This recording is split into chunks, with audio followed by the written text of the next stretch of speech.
Assalamualaikum warahmatullahi wabarakatuh. Okay guys, now I will explain to you the last material of my group portfolio assessment.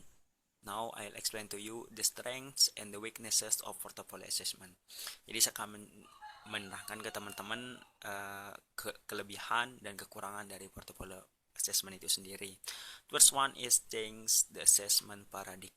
Jadi yang pertama itu adalah merubah paradigma penilaian. Jadi di sini maksudnya itu adalah penilaian itu tidak serta-merta harus melalui teknologi ataupun harus melalui pensil dan kertas tulis saja. Jadi seorang guru bisa melihat portofolio siswanya. Contohnya seperti contohnya itu seperti melihat berkas-berkas siswanya gitu. Nanti saya akan jelaskan lebih lanjutnya lagi. Yang kedua itu adalah portfolio appraisal sold emphasizes accountability. Jadi di situ artinya portofolio itu harus mengedepankan akuntabilitas. Dimana akuntabilitas itu di sini tuh pembuktian terhadap apa yang sudah dicapai atau kemampuan apa yang sudah dimiliki oleh peserta didik kita gitu. Dan ketiga itu adalah learners as individuals and an active role of student. Jadi siswa itu adalah orang yang berperan aktif gitu. Peserta didik sebagai individu dan peran aktif siswa. Jadi di sini tuh yang ditekankan untuk membuat portofolio itu jelas peserta didiknya karena dia yang akan kita assess gitu ya. Dia yang akan kita assess gitu. Identification. Jadi yang keempat itu adalah identifikasi, di mana seorang guru harus mengidentifikasi, itu adalah kekuatan kita bisa mengidentifikasi siswa gitu.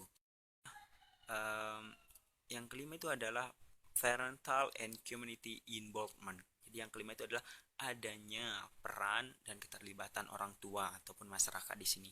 Karena ketika kita melakukan penilaian portofolio, biasanya nih di paper yang sudah saya baca atau yang sudah saya buat itu penilaian portofolio itu harus mengundang keterlibatan orang tua di sini itu karena orang tua bisa tahu loh itu dipresentasikan atau itu dipersembahkan gitu, orang tua ini loh hasil dari anak-anaknya gitu, ini loh hasil dari siswa-siswa kita gitu kepada orang tua mereka. Sejauh ini saya sendiri nih, at least saya sendiri itu belum pernah sih ngebuat portofolio gitu. Jadi ya saya juga mohon maaf gitu kurang terlalu tahu lebih spesifik tentang portofolio ini. Yang keenam itu adalah self assessment. Jadi self assessment itu maksudnya di sini penilaian diri sendiri. Jadi kita lo bisa menilai diri sendiri gitu.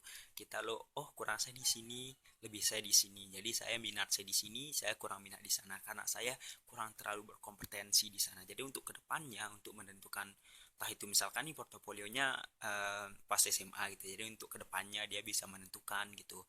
Apa namanya, dia bisa menentukan karena saya minatnya di bahasa Inggris, karena saya itu keren bahasanya gitu, di portofolio saya sudah menang debat bahasa Inggris, jadi saya mungkin gitu masuk perguruan tinggi saya ngambil program studi bahasa Inggris gitu. Kemudian yang ketujuh itulah penilaian fleksibel. Jadi itu untungnya kita penilaiannya itu bersifat fleksibel. Jadi tidak nanti juga akan saya sebutkan kekurangan itu berupa tidak adanya kriteria penilaian itu fleksibel gitu. Jadi kita melihat siswa gitu itu fleksibel, tidak hanya dari satu sisi saja gitu kita menilainya itu. Yang kedelapan adalah joint responsibility. Jadi itu adanya tanggung jawab bersama, ada tanggung jawab bersama. Seorang guru itu harus bertanggung jawab bersama siswanya karena seorang siswa itu juga harus bertanggung jawab portofolionya itu, karena portofolio itu adalah kumpulan berkas kemampuan siswa kita itu kayak kurang lebih seperti kurikulum vitae loh, tapi ada bedanya gitu. Kurikulum vitae sama portofolio itu ada bedanya itu. Nanti saya akan jelaskan perbedaan kurikulum vitae dan juga portofolio tersendiri itu. Kemudian yang kesembilan itu adalah justice. Justice itu keadilan, maksud saya itu keadilan. Di sini keadilan seperti yang sudah disinggung kemarin oleh kelompoknya si Delvia deh kalau nggak salah, itu keadilan. Jadi kita bisa adil loh menilai siswa kita lewat portofolio ini. Kita bisa melihat ini siswa yang ini dia kerennya di sini, siswa yang itu kerennya di situ gitu. Jadi kita bisa keadilan. Jadi tidak adanya berat sebelah penilaian di sini. Kemudian yang ke-10 itu adalah keuntungan kita melakukan portfolio assessment, itu adalah dalam penilaian portofolio siswa diberikan penghargaan atas upaya mereka. Jadi kita memberikan reward kepada mereka. Oh, selamat nih karena kemampuannya di sini, jadi kita bisa memberikan mereka hadiah upaya atas upaya ataupun keringat yang mereka lakukan. Sedangkan kelemahan atau the weaknesses of portfolio assessment is the last one is need long period. This one is or requires extra time. Jadi itu membutuhkan waktu yang sangat panjang gitu. Jadi portofolionya siswa itu membutuhkan proses sangat panjang, mulai dari dia pernah menjuarai ini, menjuarai itu ataupun apa, itu membutuhkan waktu yang sangat panjang. Jadi tidak serta-merta instan untuk diperoleh gitu suatu kemampuan itu. Yang kedua itu adalah kekurangannya adalah kurang bisa diandalkan. Maksudnya di sini kurang bisa diandalkan itu bagaimana ya? Kurang bisa diandalkan karena kadang-kadang juga adanya ketidakteraturan data. Jadi sejak di awal mungkin lupa disampaikan oleh pemateri 1 ataupun 2. Jadi portofolio itu we have to organize the file or the data of our students gitu. Jadi kita harus mengorganisasinya gitu. Kita harus dan disimpan dengan rapi sehingga dia tidak tercecer di mana-mana gitu, dan itu akan membuat informasi yang kita dapatkan tentang siswa ini kurang lengkap gitu. Kemudian yang ketiga itulah kekurangannya itu adalah the teacher has a tendency to pay attention only to the final achievements. Jadi guru itu memiliki kecenderungan untuk menilai hasil akhir saja gitu. Karena biar bagaimanapun hasil akhir itu pasti yang ya biasanya guru anggap itu wow banget, keren banget gitu. Kemudian yang keempat itulah teachers and students are usually trapped in an atmosphere of top and down relationship. Jadi guru dan siswa itu akan terjebak gitu, akan terjebak pada hubungan top and down. Top and down itu adalah hubungan yang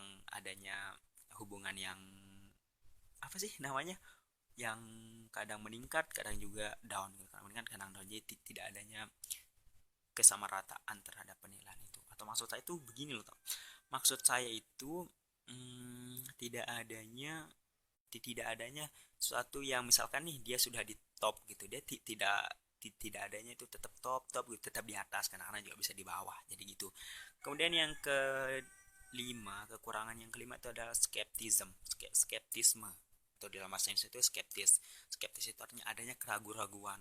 Mungkin ragu nih karena kurang sesuai loh kemampuannya sama sifat yang diberikan. Jadi ini bisa saya persepsikan dia ini ngejudge orang lewat covernya aja gitu.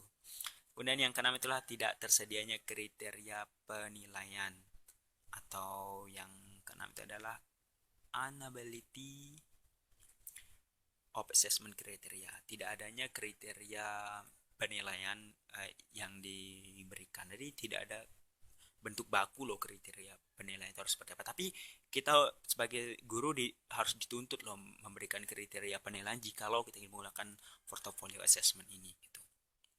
Jadi itu adalah kekurangan dan kelebihan dari portfolio assessment. Kemudian yang kelima atau materi yang terakhir nih, the implication of portfolio assessment. Jadi yang kelima itu adalah the implikasi penilaian portofolio gitu. Di sini yang ada dua implikasinya itu untuk siswa dan untuk guru, untuk siswa dan juga untuk guru.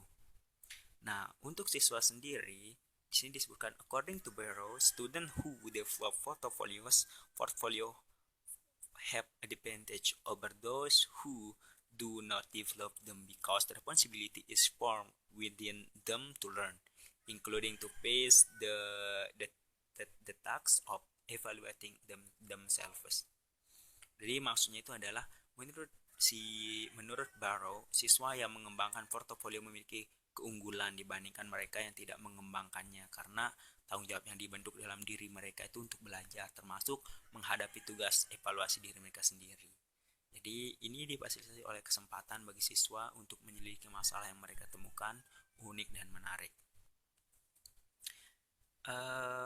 Kemudian portofolio juga memberikan kesempatan loh bagi mereka untuk mengklarifikasi masalah melalui diskusi dengan dosen atau melalui interaksi dengan sesama mahasiswa dalam kelompok. Selanjutnya, menurut Salter 1997 menunjukkan bahwa melalui persiapan portofolio, siswa dapat menunjukkan bagian mana yang mereka temukan sulit atau mudah dipelajari atau dipahami. Ini tidak cukup loh bagi siswa untuk hanya menghafal catatan kuliah dan materi kuliah, tetapi mereka harus mengatur, mensintesis dan menggambarkan apa yang telah mereka peroleh dan pelajari. Proses ini membutuhkan banyak waktu karena siswa perlu melakukan introspeksi diri dan penilaian diri juga, gitu seperti yang sebutkan di atas tadi. Jadi, saya kurang saya di sini, lebih saya juga di sini gitu. Dan secara umum nih implikasinya untuk siswa, secara umum itu portofolio mendorong lingkungan belajar siswa yang mengembangkan potensi mereka untuk berpikir kreatif, belajar aktif dan menjadi pembelajar sebagai pusat kegiatan gitu.